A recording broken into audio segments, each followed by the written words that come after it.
Nous sommes dans le TGV chinois pour accompagner l'un de ces acheteurs étrangers auxquels, à l'instant, on reprochait de vouloir le beurre et l'argent du beurre.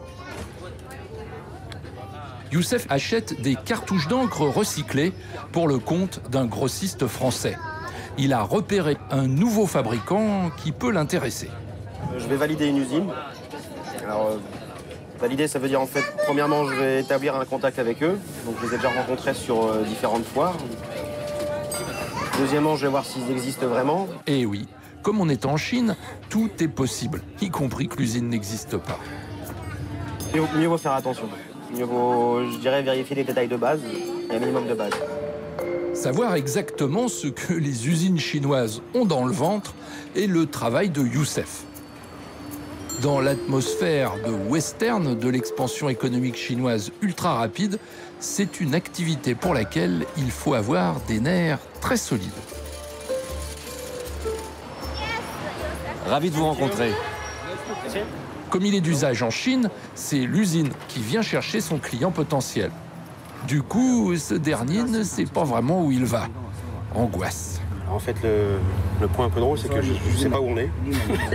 Je ne sais pas où on va. Il faut bien regarder où on va, il faut bien regarder avec qui on travaille. Et surtout, après, bien identifier les personnes, parce que le jour où il y a un problème, on sait à qui parler et on sait où ils sont. Donc, c'est entre la paranoïa et le pragmatisme, on va dire. Alors, quand je sais, c'est qu'il faut faire attention à tout, mais à un moment, il ne faut pas être trop paranoïaque non plus. Ah, je sais pas où on est, hein. Ah bon? L'usine, si elle existe, est en étage, comme souvent en Chine.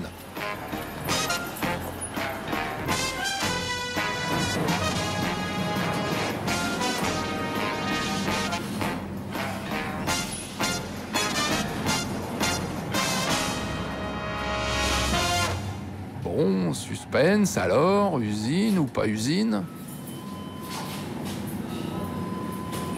On vérifie la poussière sur la plaque, quoi. Vérifier la poussière, mais pourquoi donc? Ça m'est déjà arrivé une fois de regarder si la plaque était réelle, et regarder s'il y a de la poussière dessus. Je me suis dit peut-être qu'il venait juste de l'installer, mais c'est peut-être un peu trop paranoïaque. Bon, l'usine existe vraiment, c'est déjà ça. Cet atelier fait du recyclage de cartouches pour imprimantes jet d'encre. Les cartouches vides sont renvoyées ici depuis l'Europe pour être remplies à nouveau, à la main, une par une.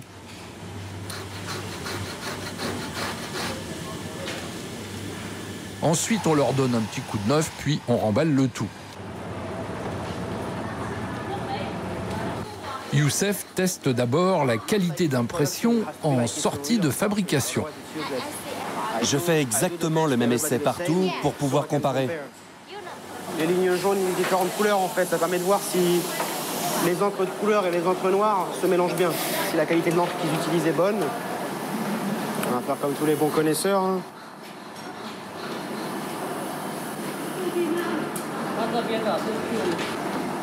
Ouais, pour l'instant, ça va, hein.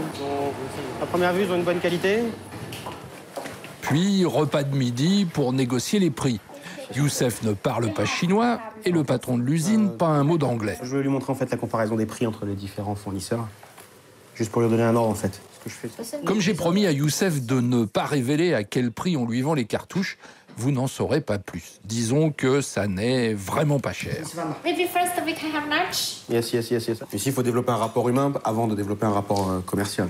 And honestly, the most important En France, j'ai jamais été mangé avec mes fournisseurs. to do business.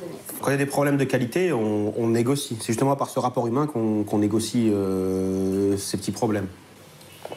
Et si les choses tournent vraiment mal pour le client européen, peut-il vraiment traîner son fournisseur chinois en justice? On va appeler la répression des fraudes chinoises.